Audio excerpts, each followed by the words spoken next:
Bog svi, ovdje je 2010 i danas ću vam pokazati kako da besplatno skinete neke aplikacije za Android. Znači idemo na Android Market, tu je negdje. Sad je Play Store, nema ga, Google Play, i idemo naći neku aplikaciju zgodnu.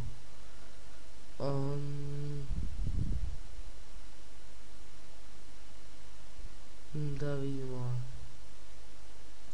Titanium Backup. Znači prvo što napravite da bi našli nešto, samo kopirajte ime i pretražite Google i ukucite iza APK.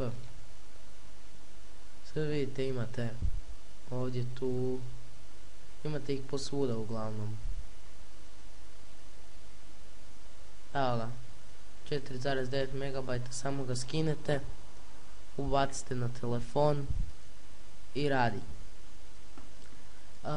Možete isto otići na jednu stranicu APK Full Apps i tu pretražiti. Nemaju sve, ali imaju većinu toga. Ima oko 8000 aplikacija. Evo ga, Titanium Backup. Evo ga, 5501. Znači koju god aplikaciju hoćete, pišite u komentarima koju ste vi aplikaciju skinuli, pa da vidimo. Vidimo se poslije.